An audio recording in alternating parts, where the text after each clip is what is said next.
सबका स्वागत है और शुरुआत करते हैं।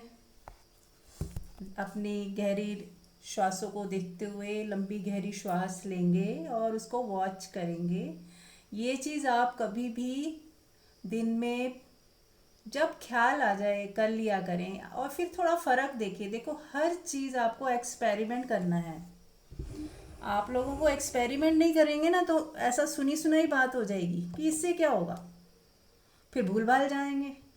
तो कोई भी एक छोटा सा टिप भी जो भी आप सुनते हैं उसको एक्सपेरिमेंट करें कि चलो करके देखते हैं, चलो करके देखते हैं, तो ही उसके रिजल्ट आपको पता चलेंगे। जैसे कोई मेडिसिन खाई ही नहीं तो उसका क्या रिजल्ट आ रहा है या साइड इफ़ेक्ट क्या आ रहा है नहीं पता चलेगा, सुनी सुनाई बात हो जाएगी। लेकिन जो भी विधि हम करते हैं और उसके जब हमें पॉजिटिव रिजल्ट आते हैं तो ही हम उसको फिर कंटिन्यू कर पाते हैं और दूसरों को भी बता पाते हैं कि यस, इसमें ये विधि करने से कितना फ़ायदा हो रहा है।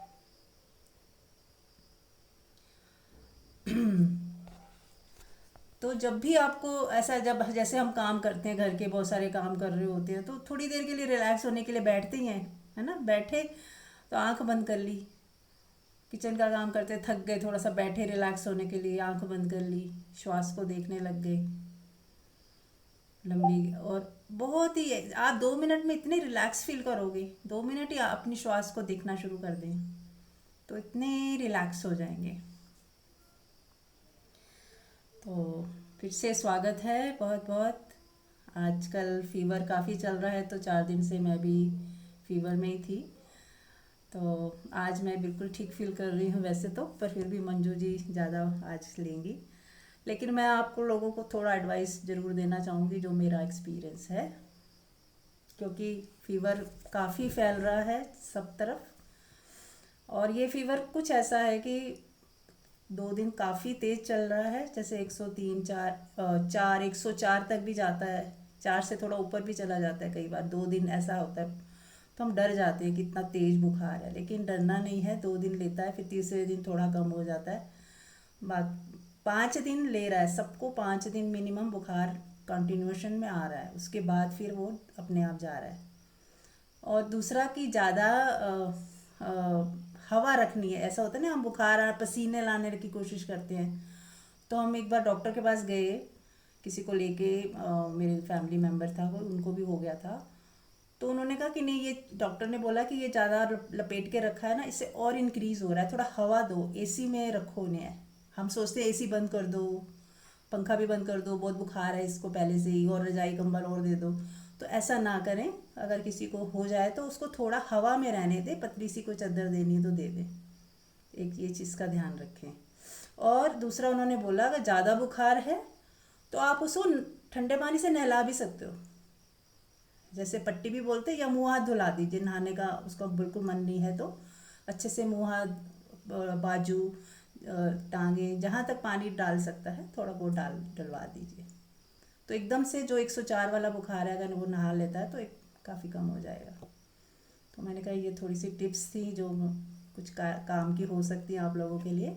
और ORS का घोल पिलाते रहना है, क्योंकि बुखार तेज आ रहा है तो ORS आप लोगों को, जिसको भी बुखार है उसका डिहाइड्रेट नहीं करेगा। पानी खूब जितना आप पी सकता है जो। बस ये थोड़े टिप्स थे। और सो बैक टू द सत्संग। और बताएं, किसी ने कुछ पूछना है मेरे से, नहीं तो फिर मंजू जी कुछ बात करेंगी।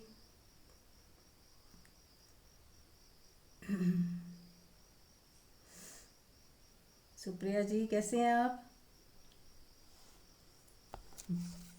प्रणाम मीरा जी।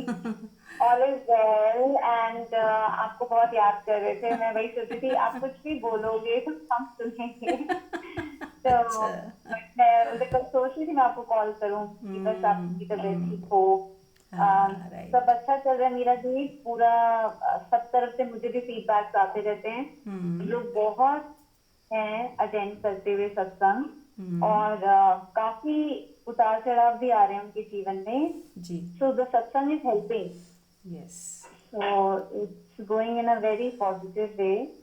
बस जितना हम उतारे जीवन में बात उतने पे ही है। आप बस इस चीज पे थोड़ा सा जोर दें कि जो आप सुन रहे हैं आप उसको क्या प्रैक्टिस में ला रहे हैं उसका हम्म। आप मतलब एक तरीके से प्रमाण मांगे। राइट। आपको ये मेरी एक छोटी सी रिक्वेस्ट है कि आप, ताकि जो लोग अभी थोड़े से लेटेंट हुए हुए हैं या आराम से बैठे हैं, थोड़ा सा फिर से जागें कि अच्छा आज मैंने ऐसा क्या किया 24 घंटे में, सत्संग का क्या उतारा और उससे क्या मेरे अंदर चेंज आया। हम उसके ऊपर एक, चाहे 4 शब्द बोलें पर, या 4 शब्द लिखें पर, इसको हमें एक रिकॉर्ड बना लेना चाहिए।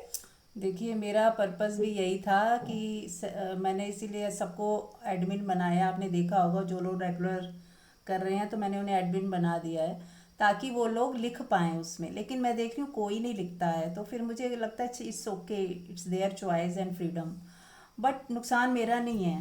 लेकिन यदि कोई सच में, जैसे एक बच्चा होता है पढ़ाई करता है कि हमारी पढ़ाई है, हम उसको उस तरह से लेते ही नहीं। हम सोचते हैं ठीक है एंटरटेनमेंट है।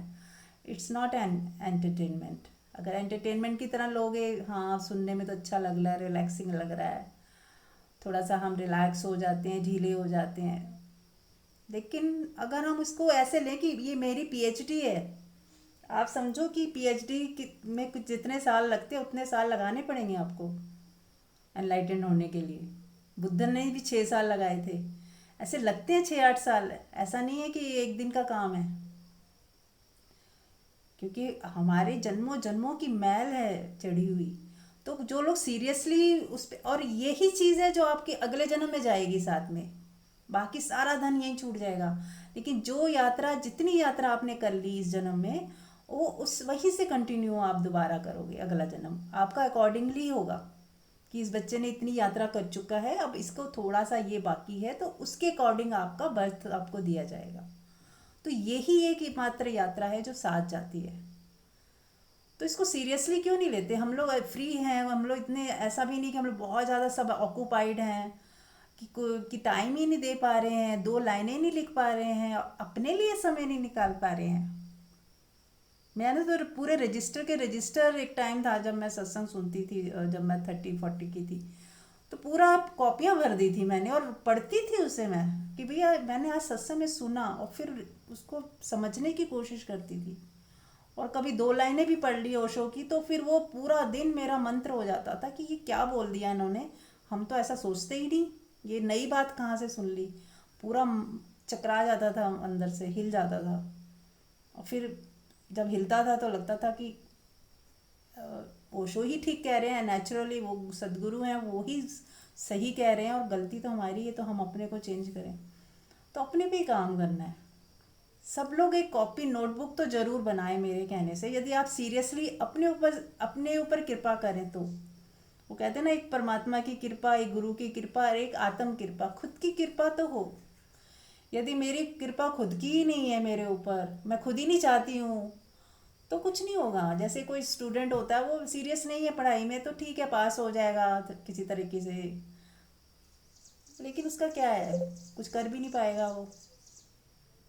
तो ऐसे ही है, हम लोग भी अगर चाहते हैं कि पास हो जाएं इस जीवन के एग्ज़ाम से, तो बस थोड़ा सा सीरियस हो जाए, आपको इतना मज़ा आएगा। हमें तो इसके अलावा कोई मज़ा ही नहीं आता, ना कोई बात करने में, ना कोई और किसी कुछ देखने में, ना सुनने में, सब व्यर्थ हो गया। और इसी में ही मज़ा आता है, इतना आनंद आता है, इतना मज़ा आता है कि घंटों आप इसकी चर्चा करते रहो, बुलाते रहो, सुनते रहो। कहीं कोई भी एनर्जी वेस्ट नहीं जाती, ना कोई एनर्जी कम होती है, बढ़ती ही जाती है। तो आप लोगों से रिक्वेस्ट है, एक तो सब लोग कॉपी रखें, सत्संग सुनने के बाद आप उसे लिखें। मेरा ही नहीं, किसी का भी सत्संग आप सुन रहे हो, आप ओशो का ही सुन लो, जितना ओशो को सुनोगे बहुत ही बढ़िया मज़ा आ जाएगा। उसका निचोड़ क्या सुना, 2-4-6 लाइनें नोट बना लो कि मैंने ये 4 लाइनें नई सुनी है जो पहली बार, और मेरे को मतलब आँख, एक आइज़ ओपनिंग है ये, उसको लिख लो, नोट बना लो, और उसको दूसरे तीसरे दिन फिर पढ़ो, फिर पढ़ो, फिर पढ़ो। तब जाके आपके सबकॉन्शियस माइंड में जाएंगी वो बातें। ऐसे सरसरी हम सुन लेते हैं, वो ऐसे ही कभी आधी सुनी, कभी अधूरी सुनी, कभी काम करते हुए सुनी, वो निकल जाती हैं दिमाग से। जब आप खाली हो, बिल्कुल फ्री हो, तब वो अपने नोट्स पढ़ोगे ना, वो फिर आंख बंद करके उसी नोट्स को जो पढ़ा है उसको अंदर ही अंदर मथते जाओ। फिर वो आपके रग रग में वो पॉइंट चले जाएंगे। फिर आपको प्रैक्टिस नहीं करनी पड़ेगी। फिर वो अपने अंकुरित होंगे। वो बीज डाल दिए ना आपने, फिर वो अंकुरित होंगे, फसल उगने लगेगी अपने आप। आपको लगेगा ये अपने आप चेंज आने लग गया, मैं तो कोई प्रैक्टिस भी नहीं कर रही। पर वो आप बीज डाल दिए ना, जो आप अंदर ही अंदर मंथन कर रहे हो, पढ़ रहे हो उसको, नोट्स को बार बार दोहरा रहे हो अपने अंदर, ये है बीज। ये बस इसको ही करना है काम, बाकी प्रैक्टिस नहीं करनी। नॉर्मल नेचुरल जीवन जियो, कोई आर्टिफिशियल प्रैक्टिस की भी ज़रूरत नहीं है। नेचुरल जीवन जिए। लेकिन जो सत्संग जो सुना है उसमें से एक लाइन भी क्या समझ आया, आप नोट्स बनाओ, फिर उसे बार बार दोहराओ, पढ़ो, सुनो। आपस में अगर फ़ोन कर रहे हो तो यही चर्चा करो कि आज मैंने ये सुना। और इसीलिए मैंने ये ग्रुप बनाया था कि सब लोग चर्चा करें कि आज मैंने ओशो का ये प्रवचन सुना, मुझे ये 2 लाइनें मेरे दिल को छू गई। वो आपको छुई और 20 लोग भी सुन लेंगे उसी लाइन्स को, आपके मुख से सुन लेंगे, उनकी भी रिवीजन हो जाएगी। तो आपने अपने साथ इतना लोगों का भी भला कर दिया। तो उसमें करना क्या, एक वॉइस मैसेज डाल दो या टाइप करके वैसे लिख दो। It's so simple. लेकिन इतना भी यदि हम नहीं करते हैं तो फिर it's up to you, it's your freedom. मेरी कोई फोर्स नहीं है, लेकिन ये आपके ही लिए है बेनिफिशियल, राइट। चलो आज मैंने टीचर की तरह थोड़ा डांट भी दिया है। सॉरी अगर किसी को बुरा लगा हो। हाँ हाँ जी। सॉरी। हाँ ज्योति। ओके। हाँ माँ, मुझे एक प्रश्न आया है अंदर से, मैं वो पूछना चाहती हूँ आपसे। बोलिए। जैसे गुरु तो बदलते हैं, ये तो पक्का हम लोग को ऐसा मतलब महसूस हो गया। लेकिन क्या हमको इस जब साधना पथ पर होते हैं, मतलब साधना तो अब कुछ है नहीं ऐसे, लेकिन जब हम छोटी छोटी अफर्मेशन ही अपने लाइफ में डालते हैं तो एनर्जी लेवल हम लोगों का हाई होता है और बहुत से ऐसे लोगों से टकराते हैं। जैसे अभी भी हम यहाँ पर 12 लोग हैं, 12-13 लोग हैं, तो इनकी भी ऊर्जा होती है, अलग अलग लोगों की अलग अलग ऊर्जा होती है। तो जब हम कलेक्ट में होते हैं तो कुछ मतलब नेगेटिव भी होते हैं, कुछ पॉजिटिव भी होते हैं, कोई बहुत अच्छे भी होते हैं। लेकिन हमारा लेवल तो टूट जाता है, हमारे मन का जो लेवल है वो टूटने लगता है, बढ़ने लगता है। क्या इसको प्रोटेक्ट करके भी हमको चलना चाहिए जब हम साधना पथ पे चलते हैं तो? टूट जाता है कैसे आपका तो मन लेवल? का लेवल है ना। जैसे हम गहराई में उतरते हैं तो मन की सीमाएं टूटने लगती है ना। हाँ अभी क्या होता है, हम तो अपने शरीर पे जी रहे हैं, हमको पता ही नहीं है मन का कुछ। हाँ। मन का सब जगह की लाइट खोल करे, पहले पहले लाइट खोल और पंखे, यहाँ की लाइट खोल, यहाँ इंदू, का पंखा बंद कर, वहाँ का पंखा बंद कर, एक वहाँ का सेकंड। बंद कर दिया था। इंदू म्यूट कर लो प्लीज। ठीक है। हाँ अब बोलो ज्योति। हाँ, जैसे पहले तो हम शरीर में जीते रहते हैं ना, हम्म। फिर उसके बाद जब गहराई में उतरते हैं तो मन के लेवल पे जीने लगते हैं। हाँ जी। और हमको पता है कि आंतरिक रूप से तो हम सब एक हैं। हम्म। जब और गहराई में जाते हैं तो मन की सीमाएं टूटने लगती हैं। मान जब हम किसी से जुड़ते हैं तो हम वो एनर्जी लेवल पे जीने लगते हैं, मतलब कहीं ना कहीं हमारा उनका जो लेवल होता है वो अंतर अंदर की तरफ मतलब होने इकट्ठा होने लगता है, एक होने लगता है। तो इस समय क्या हम कुछ प्रोटेक्शन लेना चाहिए कि उनकी ऊर्जा हम तक ना आए? ओह अच्छा, हाँ अभी मुझे क्वेश्चन समझ नहीं आ रहा था। हाँ। अच्छा, क्वेश्चन समझ नहीं आया। अब आ गया। हाँ नहीं नहीं, आ गया अब तो। अब आया ना? जी, इसको हाँ बताइए थोड़ा सा, मतलब क्या करना चाहिए नहीं, इसके लिए हमको? प्रोटेक्शन से ज़्यादा देखो, हमें क्लैरिटी चाहिए। इससे हमें यदि क्लैरिटी हो कि यदि हम गुरु के बॉडी से नहीं चिपकना है, हमें गुरु के गुरु कहते हैं ना, हमारे जैसे हम सिखों में तो कहते हैं ना कि गुरु कौन है, शब्द गुरु है। जैसे जो मैंने बचपन से सुना कि जो वाणी गुरु है, गुरु जो बोल रहा है, शब्द दे रहा है, उससे जो आपको सीख मिल रही है वो गुरु है।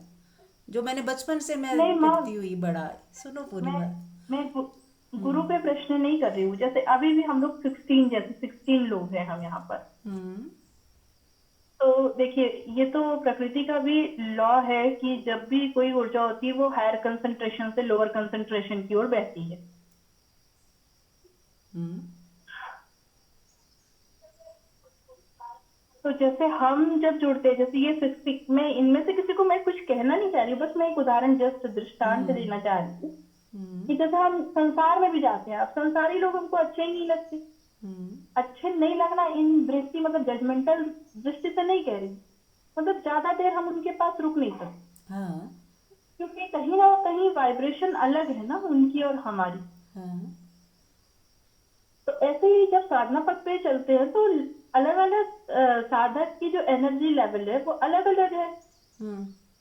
और क्योंकि जब हम जाते हैं, जब हम अपने मन की गहराइयों को छूने लगते हैं, तो हम मन के लेवल में बहुत आगे, मतलब जैसे स्टेप बाय स्टेप मैं रखती हूँ, जैसे मन का फर्स्ट लेवल है, सेकंड लेवल है, थर्ड लेवल है, फोर्थ लेवल। सपोज मैं फिफ्थ में खड़ी हूँ और किसी फर्स्ट वाले से टकरा, हम्म। तो क्या होता है, उसका भी असर कहीं ना कहीं मुझ पर आता है, क्योंकि हम्म। हम पूर्णता पे तो नहीं है। तो क्या इस समय हमको कुछ प्रोटेक्शन लेना चाहिए? नहीं, मैंने देखो लोग लेते हुए जब दिखे मुझे, ऐसा लोगों मैंने ऐसा भी देखा कि कोई आपके बिस्तर पे बैठ गया किसी साधक के, तो उसको तो ऐसे बिच्छू जो सांप होते ना वैसे काट गए, अरे मेरे बिस्तर पे कोई बैठ गया, मेरी एनर्जी खराब हो गई। मैंने मैंने आज तक नहीं किया इसलिए, और ना ही मेरे को कभी कोई नेगेटिव या कोई ऐसा लगा हो कोई आके बैठ जाए मेरे पास, कोई मेरे गोदी में सर रख ले, कोई मेरे पैर छू ले, मुझे मैंने कभी इस चीज़ को अपने अंदर लाया ही नहीं कि कोई मेरी एनर्जी को खींच लेगा या नेगेटिव कर देगा या मेरा पॉल्यूशन हो जाएगा या अरे क्या हो जाएगा, ले जाएगा तो अच्छा किसी का भला हो जाएगा।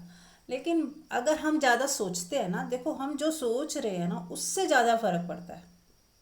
अगर हम सोचते हैं कि ये बंदा ना बड़ी लो एनर्जी का है, ये आएगा ना मेरे पास और ये मेरी एनर्जी सक करेगा, आप वो करेगा फिर, और वो आपको फिर वैसा ही फील होगा, देखा मैंने बोला था ना।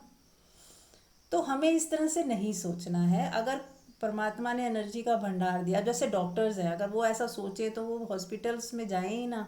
हम तो एक दिन जाने के लिए सोचते हैं कि अरे हॉस्पिटल जाएंगे ना तो एनर्जी सक हो जाएगी, क्योंकि वहाँ तो सारे मरीज पड़े हुए हैं और डॉक्टर्स तो रोज़ जा रहे हैं। वो सोचते ही नहीं इन चीज़ों को, तो उनको कोई फ़र्क ही नहीं पड़ता, क्या वो रोज़ बीमार पड़ जाते हैं? ऐसा कुछ भी नहीं होता। पूरा दिन ही बीमारों के साथ वो हैंडल टैकल करते हैं। उनके दिमाग में कभी ऐसा नहीं आता कि भैया ये तो बीमार लोग हैं, मेरी तो एनर्जी पी जाएंगे, मैं तो 2 घंटे तक बीमारों के साथ ही बैठा हूँ। तो मोस्टली ये है कि हमारी सोच जैसी है वैसा ही हम होने लगता है। जैसे आप वहम करते हो कि बिल्ली रास्ता काट गई तो अब तो अशुभ होने ही वाला है, तो आपके लिए तो हो जाएगा। और जो बिल्लियों को प्यार करता है, यार काट जाओ कोई बात नहीं, एक नहीं 10 काट जाए मुझे कोई फ़र्क नहीं पड़ने वाला, ये भी परमात्मा की बनाए हुए जीव हैं, उसको कोई फ़र्क नहीं पड़ेगा। वो गोद में लेके जाए बिल्लियों को तो फ़र्क नहीं पड़ेगा। तो ये सारी हमारी साइकोलॉजिकल है। अगर हमारे अंदर धारणा बैठ गई कि ये ऐसा करने से ये गलत होता है, तो आपके लिए तो होगा, मतलब आप मतलब एनीबडी जो भी सोच रहा है ऐसा उसके लिए तो होगा। तो बहुत 80-90% ये सारा साइकोलॉजिकल प्रॉब्लम्स हैं। तो मैंने अब आज तक कभी ऐसा ये ऐसी बात ना मन में सोचा ही नहीं कि मैं किसी के बीच में ना जाऊं, इसके साथ ऐसा करने से ये हो जाएगा या वैसा हो जाएगा। अगर फिर भी होता भी है, अब मान लो आपकी हो भी गई, मान लो कोई बहुत ज़्यादा हाई उसमें है, तो अगर वो उसका हाई होना फिर किस काम का कि जरा से लो से वो डर गया, बल्कि एक हाई को तो लो के पास जाना ही चाहिए और वो तो भरता ही जा रहा भरपूर। एक हाई अगर थोड़ा दे आएगा तो तुरंत भर जाएगा वहीं से, एक तरफ से देगा दूसरी तरफ से भर जाएगा उसका, तो 2 मिनट ध्यान में बैठेगा वो फुल हो जाएगा पूरा, कुछ फर्क नहीं पड़ेगा पड़ने वाला। हाँ, यदि आप किसी की भावनाओं से आहत होते हो या किसी की दर्द को महसूस करते हो तो उसके लिए फिर वो हमारे अभी हमारी ध्यान साधना में कमी है कि अभी हम अटैच हो जा रहे हैं इमोशनली। तो उसमें आप थोड़ा सा क्लिनजिंग कर सकते हो, चक्रा क्लिनजिंग होती है, चक्रा की आप मेडिटेशन कर सकते हो। घर आके जैसे आप कहीं गए हो, घर आके आप चक्रा क्लिनजिंग या चक्रा की मेडिटेशन कर लो।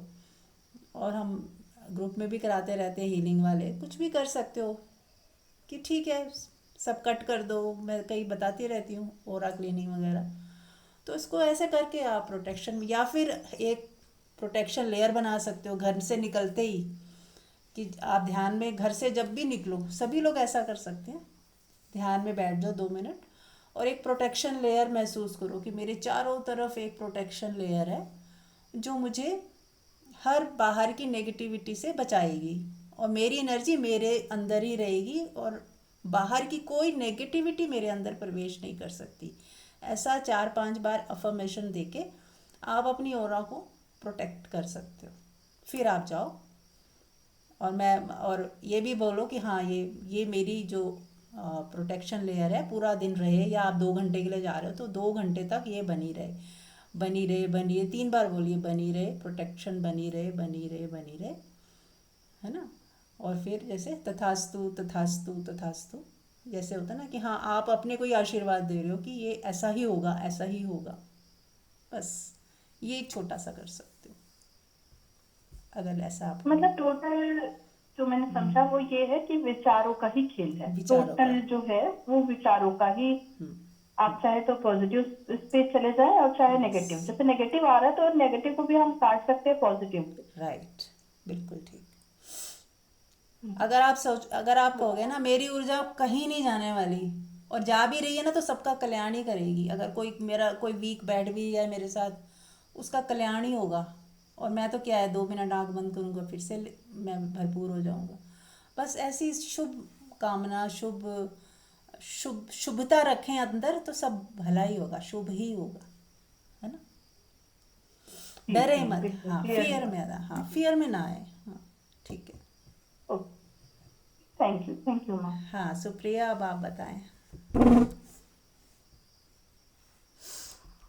नहीं नीरज जी, मैं यही कह रही थी उस समय आपको कि हाँ आप जो कह रही है ना कि आप बुरा ना लगे इसका मतलब बिल्कुल भी नहीं होगा।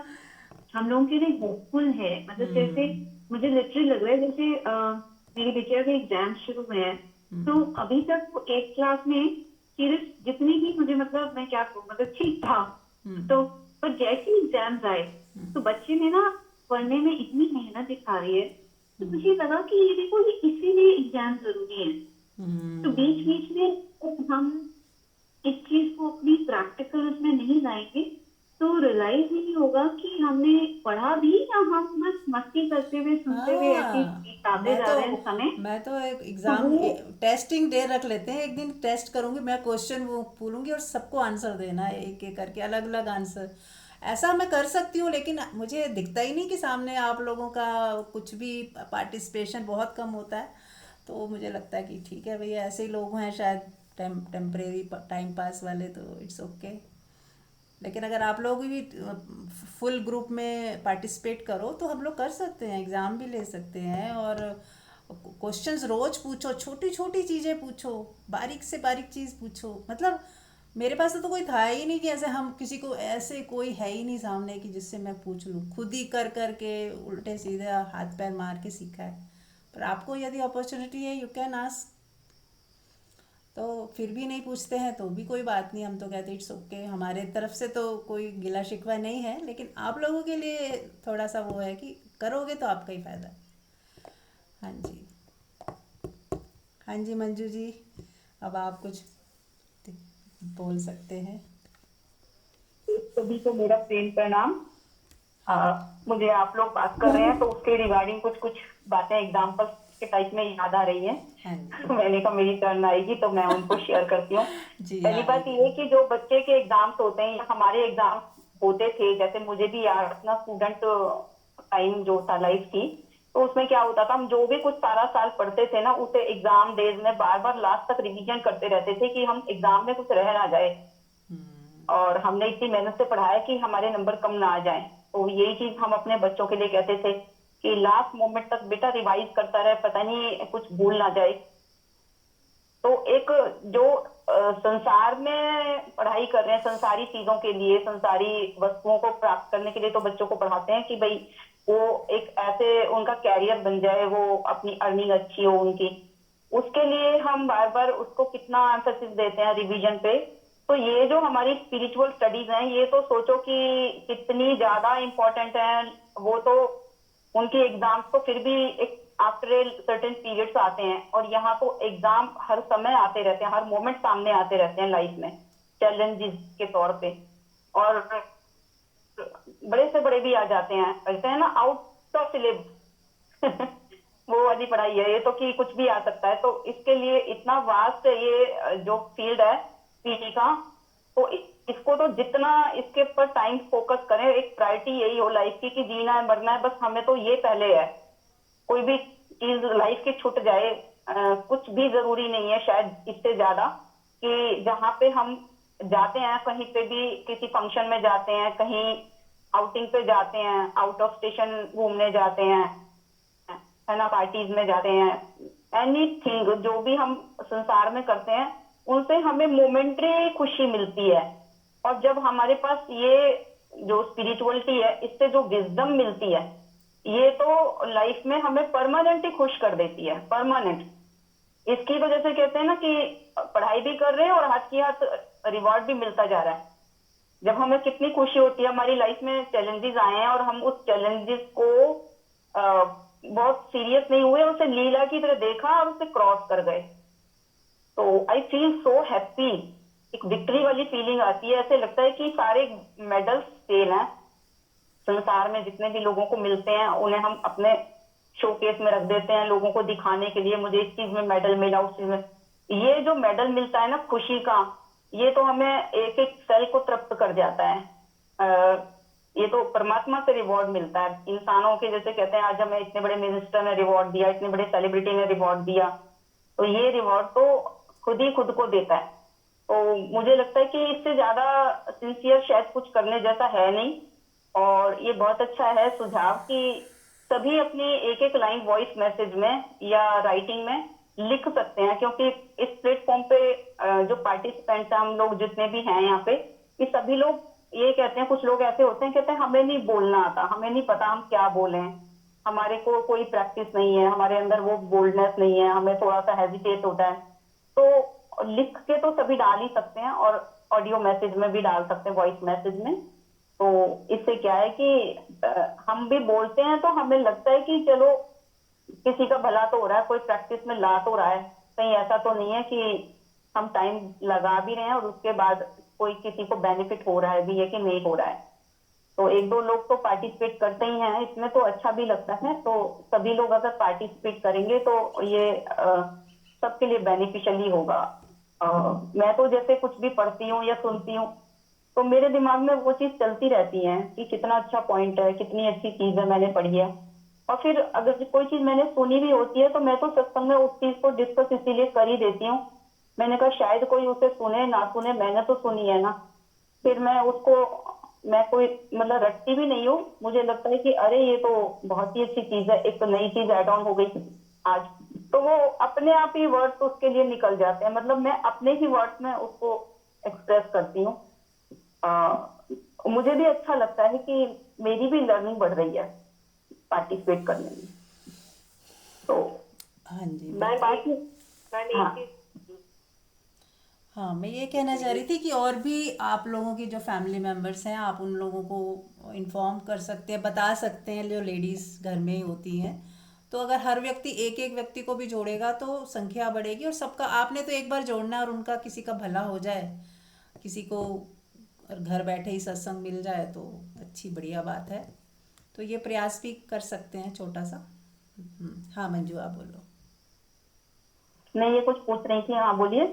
हाँ मैम, मैं ये कह रही हूँ कि कई बार होता है कि हम नहीं बोलते हैं कुछ, पर क्या होता है ये जो सत्संग सुनते हैं ना, तो वो ये एज ए रिमाइंडर भी कभी होता है, जैसे हमें कभी गुस्सा आता रहता है, की बातें चिड़चिड़ा होती है, तो जब हम सत्संग सुनते हैं तो हम ये चीज, हमें ये पता है कि हमें ऐसे रिएक्ट नहीं करना चाहिए, हमने कितना बार, तो ये कई बार होता है हम भूल जाते हैं और फिर किसी चीज पे चिड़चिड़ाते हैं। बट जैसे ही सत्संग सुनते हैं वो चीज वापस एक रीएनफोर्समेंट की तरह होता है कि हाँ हमने सत्संग में ये सुना था, हमें ऐसा नहीं करना चाहिए। तो ये इतना अच्छा मतलब लगता है ना, इतना मतलब मन को ये होता है कि हम इतना अच्छा काम कर रहे हैं कि हम कम से कम अगर नहीं भी बोल रहे, सत्संग सुन रहे हैं, उससे हमारी लाइफ में कितने बड़े बड़े मतलब चेंजेस आ रहे हैं। अगर आप उस चीज को बोल भी देंगे ग्रुप में, तो बाकी लोग एक आपकी लाइन को सुन लेंगे या पढ़ लेंगे, तो उनको भी एक मोटिवेशन मिलेगी ना कि अगर ये लोग इतने अपने लाइफ को अच्छे से जी पा रहे हैं, ट्रांसफॉर्मेशन आई है, तो फिर तो इसकी इम्पोर्टेंस उन्हें भी पता लगेगी, उनको भी फायदा हो जाएगा, उनका भी भला हो जाएगा ना। आप ये सोचें। हाँ ठीक है, हम अब सही बोल रहे हैं, तो हाँ सही। हाँ हाँ। और मैंने जो भी आज अभी तक 3-4 दिन अपना फिजिकल हेल्थ के रिगार्डिंग अपने जो नॉलेज है उसको शेयर किया है, उसके रिगार्डिंग किसी को अगर कुछ भी पूछना हो तो आप मैसेज करके पूछ सकते हैं। और किसी को कोई चीज समझ में ना आई हो तो रिकॉर्डिंग रोज चलती भी है, आप उसे किसी भी टाइम कभी भी सुन सकते हैं। आपको मतलब सब कुछ ही ग्रुप में इजी वे में कर दिया, इजीएस्ट वे में कर दिया है। और अगर अगर तो ये एक एक्सपीरियंस शेयर करना चाह रही थी, आप बात खुद करो। हाँ हाँ, बोलो बोलो। क्या हुआ कि मतलब ये जो है ना, मिन्नत मेरे राखी और आंगन को देखा है, मुझे इतना अच्छा लगने लग गया ना ये वाक्य। ऐसा लगता है कितना बढ़िया है ये। तो मेरा देवता एक मेरे पास आया था, मम्मी वो नानी जी 5 क्वेश्चन के आपको जवाब देने हैं। मैंने कहा वो तो कह रहा था पहला कि है ना, आपके आस पड़ोस के लोगों का कैसा लगता है आपको, उनके साथ रहना क्या है। मैंने कहा thankfulness for my spiritual growth. अच्छा ये लिख लूं? मैंने कहा हाँ बिल्कुल लिख। तो मतलब कोई था ही कि ऐसा लग रहा था कि मैं किसी के लिए कोई कंप्लेन लिखूं या कुछ लिखूं, बल्कि थैंकफुलनेस ग्रोथ लिखना है इसको। तो वो कह रहा था और कहता है कि है ना, एक एक पर्सन जिससे कि आप बहुत इंस्पायर हो। तो मैंने कहा खुश हो? कहता है हाँ, ये तो मुझे पता था आप क्वेश्चन बोलोगे। तो मतलब ये 1-2 चीजें ना, मुझे ऐसा लगता है कि कितनी अच्छी तरह से लाइफ में इम्प्लीमेंट हो पा रही है जिस तरह से। बहुत सुंदर, थैंक यू। एक चीज और भी मैं इनकी बात पे बोलना चाहूंगी कि आप लोग एक काम कर सकते हैं कि रात को जब सोए तो सोने से पहले अपना एक कॉपी पेन पास में रखें और उसमें पूरा दिन में 5 ऐसी चीजें जिसकी वजह से आपको लाइफ में मतलब पूरा दिन आपका अच्छा निकला या आपका उसकी तरफ ध्यान गया कि ये सब चीजें मेरी लाइफ में थी लेकिन मेरा इन पे ध्यान ही नहीं गया, तो आप ग्रेटिट्यूड के प्रति अपनी ग्रेटिट्यूड वाली फीलिंग को लिखें। क्योंकि जो लिखना है ना, राइटिंग है, इसका जो असर होता है, इसका जो फल होता है वो बहुत सारा होता है, बहुत ज्यादा होता है, सोचने से भी ज्यादा लिखने से होता है। इसीलिए मैंने पहले भी शायद ये बताई हुई है बात कि अगर तुम्हारे अंदर कोई चीज पुरानी पड़ी हुई है, कुछ दुख भरा हुआ है, में ऐसी बात किसी पर्सन के प्रति है जो आज तक हमारे पड़ी हुई है अंदर और हमें आज भी याद आ जाती है, तो हमारे को रोना आ जाता है, हमें बड़ा दुख होता है, या हम बोल नहीं पाए, उससे बोलना चाहते थे, हम फ्रस्ट्रेटेड हैं, हमारे अंदर सप्रेशन में सप्रेस हो रखी है वो चीज, तो आप उसको लिखेंगे ना, आप देखेंगे कि वो आपके अंदर से निकल गई तुरंत। ये मेरा तो एक्सपीरियंस है, आप लोग करके देखेंगे तो आपको भी एक्सपीरियंस होंगी ये चीजें। और ये लिखना बहुत पावरफुल टेक्निक है, चाहे उसको कोई चीज हमें अंदर से खाली करना हो तो उसे लिख सकते हैं, और आप कोई चीज अपनी बढ़ानी चाहते हैं तो ग्रेटिट्यूड के फॉर्म में आप उनको लिख सकते हैं।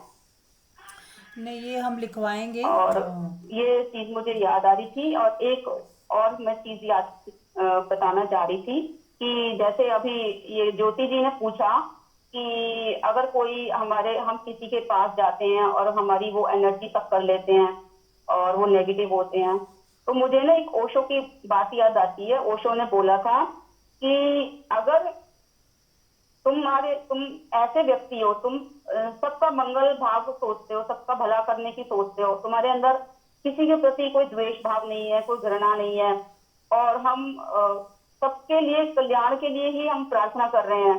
जैसे ऋषि बोलता है ना कि सर्वे भवन्तु सुखिना, और वसुधैव कुटुंबकम की हमारे अंदर भावना आ गई है कि हम सभी एक ही कुटुंब है, हम जितना भी विश्व में जो कुछ भी है, जो भी प्राणी मात्र है। तो ओशो ने कहा है कि उस व्यक्ति के अंदर जो मंगल के भाव से भरा होता है उसके अंदर WBC बढ़ जाती है।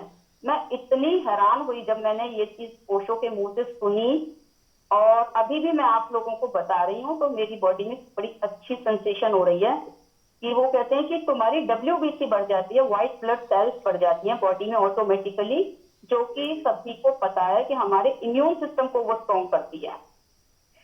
तो या तो हमारे बॉडी में बीमारी आने की प्रोबेबिलिटी ही नहीं रहेंगी, अगर आ भी गई है तो हमारे को इजीली रिकवरी भी हो जाएगी, क्योंकि हमारा इम्यून सिस्टम स्ट्रॉन्ग है अगर हम जगत की मंगल भावना से भरे हैं तो सभी के मंगल के लिए करें, सभी का भला चाहें, सभी से प्रेम करें।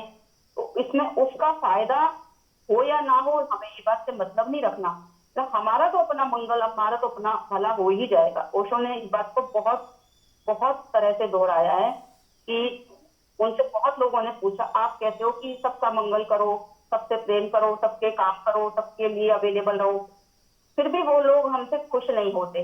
वो बोले कि मैं तुमसे कह ही नहीं रहा कि वो लोग खुश होंगे, तुम खुश हो रहे हो ना करके, बस तुम्हारा यहीं पे काम पूरा हो गया। जैसे हम कोई दान देते हैं तो ये हमारे अंदर ये भावना होती है कि हमें पुण्य मिलेगा, पुण्य तो फ्यूचर में चला गया, हमने उसके प्रसाद को फ्यूचर में पोस्टपोन कर दिया।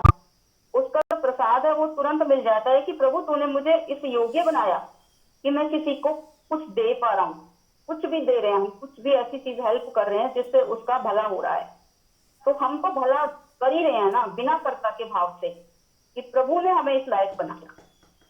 तो ये हमारा अपना बेनिफिट है, हमारा अपना फायदा है। कहते हैं ना ओशो कि मैं तुम्हें स्वार्थी बनाता हूँ, पहले मुझे बड़ा अजीब लगता था क्योंकि हम तो स्वार्थी को मीनिंग ऐसे लेते थे, स्वार्थी मतलब सेल्फिश, लेकिन उनको सुनते सुनते क्लैरिटी आई कि स्वार्थी का मतलब ये है कि पहले आप अपना मंगल कर लो, अपना भला कर लो, स्व का अर्थ समझ लो। स्व का अर्थ ही है कि हम आत्मा है और आत्मिक स्वरूप में रहना सीख जाएं। तो हम जब आत्मिक स्वरूप में रहते हैं तो बाहर की जो सारी परिस्थितियां हैं वो तो चाहे कुछ भी हो, आप डाउन कुछ भी आते रहें, लेकिन हम अपने केंद्र पे स्थित हो गए तो हम वहां पे हम पता लग जाए हमें प्रॉपर। तो ये एक छोटी बात नहीं है, बहुत ही वास्ट, जैसे कहते हैं ना एक बूंद गागर में सागर जैसी बात है ये।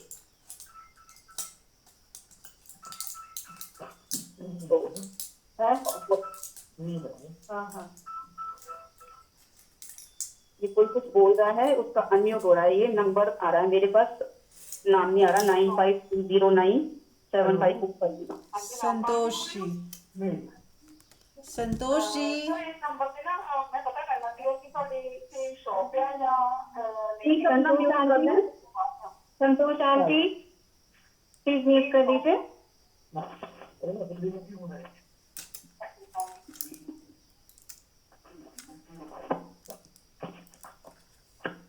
चलिए हम कंटिन्यू करते हैं।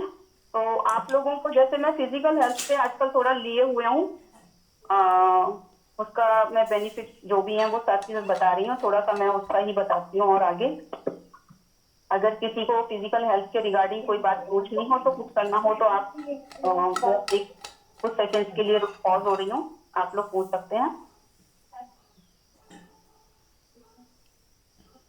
तो ठीक है मैं आगे बोलती हूँ। जैसे मैंने नीम की पत्तियां खाने के लिए बोला था, तो नीम की पत्तियां का क्या है कि वो ब्लड प्योरीफायर है, ब्लड प्योरीफाई करती हैं। तो ब्लड जब हमारा प्योरीफाई होता है तो उससे क्या होता है, हमें स्किन डिजीजेज नहीं होती, और रेनी सीजन में स्किन डिजीज होने के प्रोबेबिलिटीज बहुत ज्यादा होती हैं।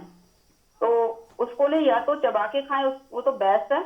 अगर कोई फ्रेश लीव्स रोजाना अवेलेबल उसको नहीं हो पाती तो सेकेंड ऑप्शन ये है ये सुखाकर उनका पाउडर बना के रख लें, और मॉर्निंग में जब फर्स्ट आप पानी पीते हैं पानी के साथ थोड़ा सा उसको पाउडर को ले लें। सेकेंड ऑप्शन है, ज्यादा बेनिफिशियल तो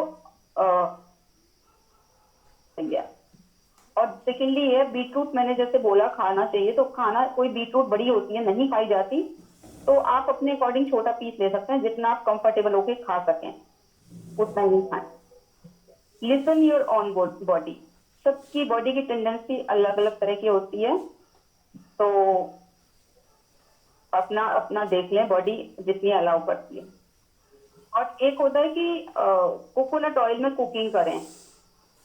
हमने कभी कोकोनट ऑयल में कुकिंग नहीं की है तो हमें शुरू में थोड़ा सा उसकी स्मेल अच्छी नहीं लग सकती, बट आदत डाल लेंगे तो अच्छा रहेगा, क्योंकि कोकोनट ऑयल ठंडा होता है मैंने भी जब स्टार्टिंग में मुझे किसी ने बताया कोकोनट ऑयल यूज करने के लिए, वो भी समर सीजन में, क्योंकि ठंडा होता है।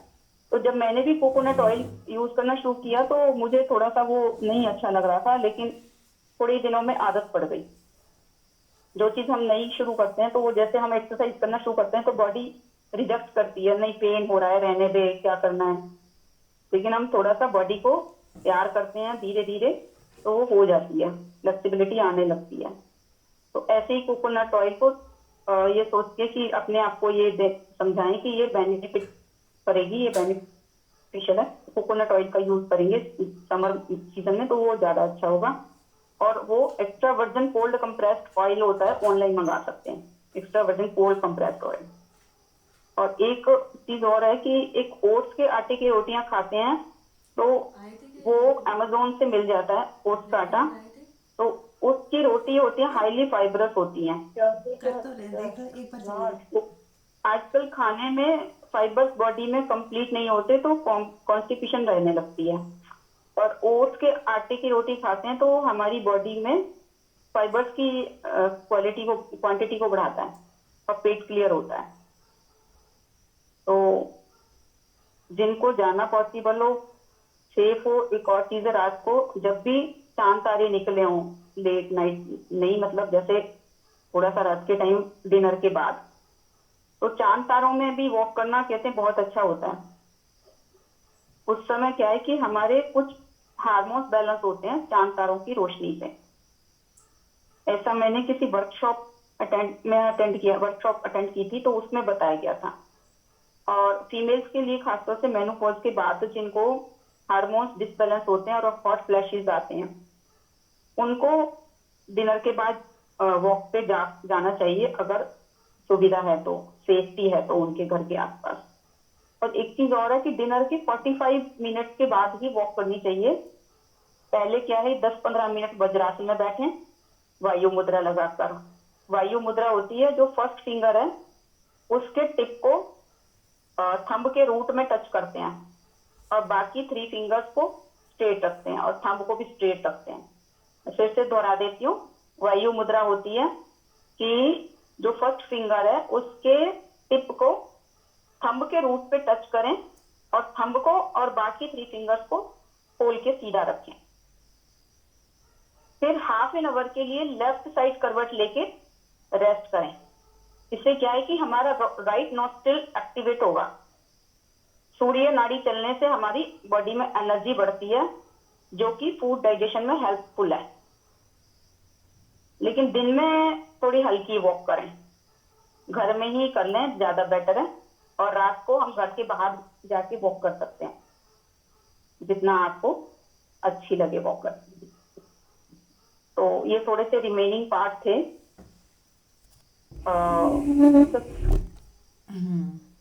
50 मिनट बचे हैं। तो नीरमा, आप क्या कहती हैं कि आज सत्संग का आपको कुछ बोलना है या मेडिटेशन कराना है? सत्संग ठीक है, मैं फिर करा मैं देती हूँ।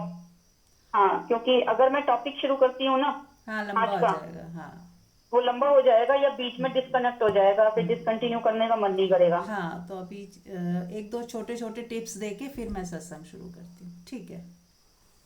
हाँ एक छोटा सा टिप जो सबके काम का है, और साक्षी, जो हमने ना साक्षी की साधना, साक्षी विटनेसिंग सुना होगा। साक्षी क्या है, जो विटनेसिंग यानी कि देखने वाला। अगर आप उसका शब्द का अर्थ भी मानोगे तो क्या होता है कि आप लोगों ने पिक्चरों में देखा होगा, विटनेस कौन है? विटनेस मैंने जिसने देखा है अपनी आंखों से, इन्वॉल्व नहीं है लेकिन सिर्फ देखा है। तो अब मैं बताती हूँ कि जैसे आप साक्षी की साधना के लिए अलग से हम कुछ करते हैं, तो हम कहते हैं हम तो बिजी हैं, टाइम नहीं है। तो छोटा सा टिप दे रही हूँ। हमारी बातचीत तो सबके साथ होती ही है, आप ऐसा तो है नहीं कि आप बात भी नहीं करते होगे, बात होती है। तो जब कोई आपसे बोल रहा है, आपको बोलता जा रहा है, कुछ भी बोल रहा है, अपनी बात बता रहा है, आपको मौन होके, चुप होके सिर्फ सुनना है, इन्वॉल्व नहीं होना। जब तक कि वो कुछ पूछ नहीं रहा है, आपको जरूरी है मुंह खोलना, तो आप खोलोगे, क्योंकि उसको तो पता नहीं कि आप साधना कर रहे हो साक्षी की। आपको बस ऐसे स्टैचू की तरह बस सुनना है, बड़े ही ध्यान से, प्यार से, कि आप ऐसा सोचो एक मौका आ गया साक्षी की साधना का। और चाहे वो फालतू बात बोले, कुछ बोले, लेकिन आप बिल्कुल, आपके अंदर कुछ भी नहीं चलना चाहिए, अरे ये क्या बेकार बात कर रही है, ये क्या है या वो है। अपने हमारे अंदर जो जजमेंट चलता है कि इसको कोई काम नहीं है, अब आपको क्योंकि सुनना तो पड़ ही रहा है, तो आप क्यों ना उसको ध्यान बना लें। अब ध्यान कैसे बनेगा कि आपने सुना और अंदर कुछ बोले नहीं, शिकायत नहीं उठाई, कोई जजमेंट नहीं किया, चुपचाप सुन रहे हैं और ठहरे हुए सुन रहे हैं, मौन में सुन रहे हैं, ना कह रहे हैं कि ये चुप हो जाए, ये क्यों बोल रही है, कुछ भी नहीं, एकदम मौन, शांत, बिल्कुल अपने में ठहरे हुए, रुके हुए।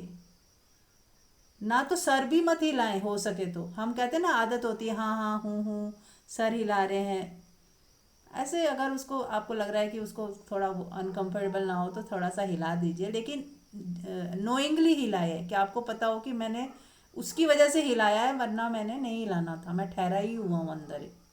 इस तरह से आप अपने अंदर बिल्कुल ठहरे हुए शांत होके सुने। अब आपने अलग से टाइम भी नहीं दिया, और साक्षी की, आपका ध्यान अपने ऊपर रहे कि मैंने जज नहीं करना ये क्या बोल रहा है, क्या नहीं बोल रही। हाँ, जब सामने वाला कुछ पूछे तो आप जवाब दे दीजिए, वरना वो बोल के चुप हो जाएगा, बात खत्म। तो साक्षी की ये साधना हो जाएगी। समझ आया? किसी को नहीं आया तो दोबारा मैं बता सकती हूँ, कुछ पूछना हो। Is it easy or difficult? It is doable Meena ji, कर सकते हैं हम। कर सकते हो ना। हम क्या होते हैं, इन्वॉल्व हो जाते हैं। एक ने कुछ बोला, आपने कोई बात शुरू की, तो मैंने भी उसके बारे में जो भी मेरे मेमोरी में रिकॉर्डेड था ना, मैं भी बोलते हैं शुरू कर दूंगी। ऐसा ही होता है ना बातचीत। एक ने कोई बात उठाई और हमारे दिमाग में जो भी मेमोरी में था, हमने वो सारा बोलना शुरू कर दिया। फिर उसने कुछ और बोलना शुरू किया, फिर हमने फिर कुछ और बोलना शुरू किया। संतोष जी, म्यूट कर लें प्लीज़। तो ये जो बातचीत होती है ना, तो ये पुल ही हमने गिरा देना है। हम बातचीत नहीं कर रहे, हम सिर्फ श्रवण कर रहे, श्रवण मात्र। सुनना तो हो रहा है, लेकिन बातचीत नहीं हो रही है। तो ये हो गया साक्षी की साधना। थोड़ा मुश्किल शुरू में लगेगा, आदत है ना बोलने की, इन्वॉल्व हो जाने की, अपने राय देने की, सजेशन देने की, अरे आप ऐसे क्यों नहीं कर लेते, आप वैसे क्यों नहीं कर लेते। कुछ ना बोलें, थोड़ा इस चीज़ को भी थोड़ा पॉज करें कि नहीं, इस समय मैं अपनी साक्षी की साधना कर रही हूँ, मैं कुछ नहीं जानती, I don't know. Until unless बाद में आपको लगे कि जब आपकी बातचीत ख़त्म हो जाए कि हाँ मैंने 10 मिनट तो कुछ नहीं बोला, साक्षी की साधना की, अब कुछ ज़रूरी चीज़ है जो मुझे बतानी है, तो आप बता दीजिए, मतलब बाद में। तो एटलीस्ट 5-10 मिनट्स आप ऐसा कर सकते हो। धीरे धीरे मैंने आपको आइडिया दे दिया, अकॉर्डिंग टू यू आप अपने उसको अप्लाई कभी भी कहीं भी कर सकते हैं। तो आप अगर इसको कॉन्टिन्यूस अप्लाई करोगे तो आप देखना चमत्कार हो जाएगा। बहुत ही जल्दी आपको कुछ ये अलग ही अनुभूतियाँ शुरू हो जाएंगी। आत्मा की जो अनुभूतियाँ हैं बहुत जल्दी शुरू हो जाएंगी। ठीक है, क्योंकि जब कोई बात करता है हम एकदम मन में आ जाते हैं, मन बुद्धि हमारी एकदम वर्क करने लग जाती है। और जब हम ठहर जाते हैं तो मन बुद्धि को हमने अभी रोका हुआ है, स्टॉप रखा हुआ है। मन बुद्धि के पीछे हम अपनी आत्मा में ठहरे हुए हैं। जब भी कोई ठहरता है तो आत्मा में ठहरता है, और जब बोलता है, समझाता है, राय देता है, तो उसको मन और बुद्धि दोनों का यूज़ करना पड़ता है। तो अभी हम साधक हैं, आत्मा में अभी ठहरे नहीं है, तो हमें अपनी उसकी साधना करनी है। तो क्यों नहीं हम अपना समय क्यों गंवाएं, क्यों व्यर्थ की बातचीत की बातचीत होगी, अगला बंदा भी खुश हो गया कि इसने कितने प्यार से बात सुनी, कोई काटी नहीं मेरी बात। लोगों के आजकल आप कईयों को देखोगे कि वो सुन ही नहीं सकते। कोई बोलता है, वो आप शुरू नहीं करोगे बात, वो आपकी बात पकड़ के अपनी पूरी लंबी कहानी सुना देंगे, और आप चुप होके कि भैया मेरी बात तो सुन लो पहले, वो सुनेंगे ही नहीं। तो ये बहुत बड़ा गुण होता है सुनना, सुनने की कला है। यदि आप सुनने की कला में माहिर हो गए तो लोग आपको बहुत एक तो पसंद करेंगे, क्योंकि आप कुछ उसको काटते नहीं, बोलते नहीं, कुछ जज नहीं करते, कुछ मीन मेक निकालते नहीं। तो दूसरा बंदा खुश होता है कि चलो इसने कितने कंफर्टेबली मेरी बात को ध्यान से सुना, और आपके भीतर भी कुछ नहीं जाएगा। एक हम कहते हैं ना दूसरे की कचरा सुनने से हमारे अंदर कचरा चला जाता है, वो तब जाता है जब हम अपने मन बुद्धि को ऑन कर देते हैं बटन, बीच में इन्वॉल्व हो रहे हैं। आप देखना कि उस 10 साक्षी भाव में जब आप सुनोगे किसी की बात, आपके अंदर कोई रिकॉर्डिंग नहीं होगी, आप भूल जाओगे उसको। लेकिन मन बुद्धि से सुनोगे तो रिकॉर्डिंग हो जाएगी। तो इसलिए आप बिल्कुल साक्षी भाव में सुनिए, और थोड़ी देर में आप भूल जाओगे कि उसने बोला भी क्या था। राइट? कुछ पूछना है इस बारे में? ये ना एक तो हो गया कि जैसे हम स्टैचू की तरह से हैं भाई, जैसे मंदिर में जाते हैं, हम अपनी बात मन की बोल आते हैं, हम सोचते हैं भगवान ने सुन ली। तो जो साक्षी हमारा रूप है वो परमात्मा स्वरूप ही है, आत्म स्वरूप ही है। तो उसमें क्या है कि हम जब बोलते हैं तो सामने से कोई कुछ भी बोल रहा है, लेकिन हमारे अंदर कुछ नहीं जा रहा। हमने जैसे कहते हैं ना, अपना वो जो अंदर जाने वाला ओपनिंग गेट है वो बंद ही है, खोला ही।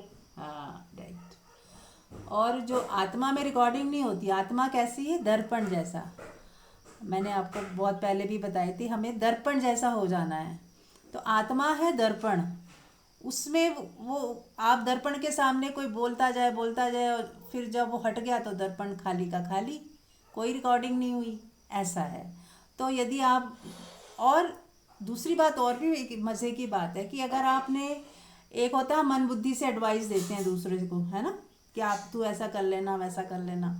और एक आपने जब साक्षी भाव में दूसरे की बात सुनी, उसको, क्योंकि वो डायरेक्ट आपकी आत्मा सुन रही है, परमात्मा का जो स्वरूप है, तो उसको बेनिफिट होगा, कहीं ना कहीं उसको कोई रास्ता भी दिख जाएगा, बिना बोले आपने उसको कुछ दे दोगे और वो आपको भी पता नहीं होगा, क्योंकि परमात्मा तक वो बात पहुंच जाती है। इसीलिए आपने कई बार देखा होगा कि जो हम गुरु होते हैं, जो एनलाइटेंड मास्टर्स होते हैं, उनको हम कोई भी अपनी बात बताते हैं तो वो हमारी चीज़ें जो हैं जल्दी सॉल्व हो जाती हैं। जैसे कई बार मंजू कहती है कि हाँ आपको मैं बताती हूँ, तो कई बार बताने से ही सॉल्व हो जाती है। तो मैंने कहा मैंने तो कुछ किया नहीं, लेकिन हो सकता है परमात्मा ने डायरेक्ट सुन लिया हो। तो ऐसा होता है, आप भी सुनोगे ना ऐसा, तो उस सामने वाले का भला ऐसे ही हो जाएगा। आप ऐसा मत सोचो कि यार दूसरे को एडवाइस देना बहुत ज़रूरी था, मैंने तो दी नहीं। एडवाइस से ज़्यादा ज़रूरी है कि सीधा परमात्मा उसकी बात सुने और परमात्मा की तरफ से ही कोई सॉल्यूशन उसकी तरफ चला जाए। राइट? तो ये बहुत बड़ा सीक्रेट है, अगर कोई समझ लेगा तो उसकी ज़िंदगी पूरी पलट सकती है। बाकी आपकी मर्जी है। कोई पूछ सकता है, कुछ पूछना चाहे तो। प्रणाम माँ जी। हाँ मधु, एक नंबर दे देंगे, उसको ऐड कर लेना। हाँ जी, मैं एक नंबर आपके हाँ जी, हाँ सेंड जी, करूंगी, मैं ठीक ऐड है, कर ठीक। देना उसको। आप भी एडमिन हो, आप भी ऐड कर सकते हो। मैं भी कर सकती हूँ? हाँ अच्छा, हाँ, मैंने सबको बनाया हुआ है एडमिन। अगर कोई एडमिन ना हो जो इस वक्त मेरी बात सुन रहे हैं, तो मेरे को व्हाट्सअप करके बता दीजिए कि मैं एडमिन नहीं हूँ, मैं बना दूँगी। क्योंकि सिर्फ जो पता ही पार्टिसिपेट नहीं कर रहे हैं ना, चलेगा, हाँ मुझे नहीं पता चलेगा मैं एडमिन हूँ या नहीं हूँ। हाँ, कोई बात नहीं, मैं बता दूँगी आपको। मैं नंबर सेंड कर दूंगी, आप डाल देना उसको। ठीक। और ठीक है माँ जी। हाँ जी, देखिए जो एडमिन होगा ना वही बातचीत कर सकता है इस ग्रुप में, इसलिए मैंने सबको एडमिन बनाया है। और यदि आप अच्छा लोग ठीक है। बातचीत नहीं कर पा रहे हो जो भी, तो आप मेरे को व्हाट्सअप कर दीजिए, मैं आपको एडमिन बना दूंगी। तो आप फिर इस ग्रुप में कुछ बोल के बात कर सकते हो, वॉइस मैसेज अच्छा माँ में। जी, हाँ ठीक है। हाँ, और किसी को ऐड करना चाहो तो ऐड भी कर सकते हो, और नहीं समझ आ रहा है तो मुझे नंबर भेज दीजिए, मैं ऐड कर दूँगी। ठीक है, तो ध्यान करते हैं, सब लोग आंख बंद कर लें।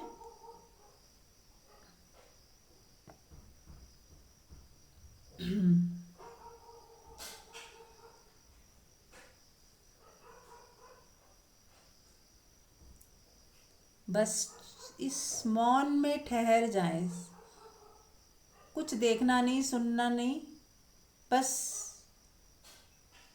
कुछ करना नहीं, कुछ होना नहीं, बस ठहर जाएं।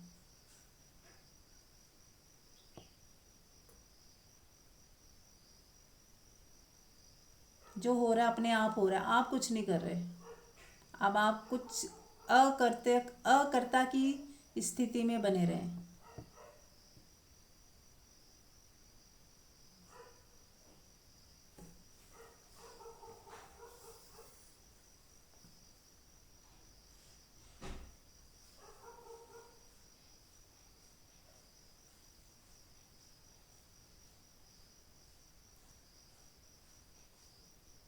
बस इस मौन को पी जाएं, इस मौन को एकाकार कर लें। इस खालीपन, इस मौन से भागे नहीं, इसी में ही परमात्मा है, इसमें ही परमात्मा है। यही परमात्मा का स्वरूप है, मौन, निराकार। जब वो निराकार है तो ही सभी आकार उसी के हैं। अगर वो निराकार नहीं हो तो उसके सारे आकार कैसे हो सकते हैं? यदि उसका कोई एक आकार है तो बाकी आकार किसके हैं फिर? तो निराकार के ही सब आकार हो सकते हैं। तो आकार के रूप में भिन्नता है, भिन्नता, यूनिकनेस, और निराकार। जब हम निराकार की बात करें तो सब एक है, कहीं कोई छोटा ना बड़ा, ना कोई एनलाइटेंड, ना कोई अज्ञानी, ना कोई ज्ञानी, कोई है ही नहीं, सब एक। जैसे 10 लोग सोए हों, उसमें कोई ज्ञानी सो रहा है, कोई अज्ञानी सो रहा है, कोई भिखारी सो रहा है, कोई राजा सो रहा है, सब सो रहे हैं गहरी नींद। अब सब एक हो गए कि नहीं? क्या फर्क है? तो जब जागेंगे तो फिर फर्क महसूस करेंगे।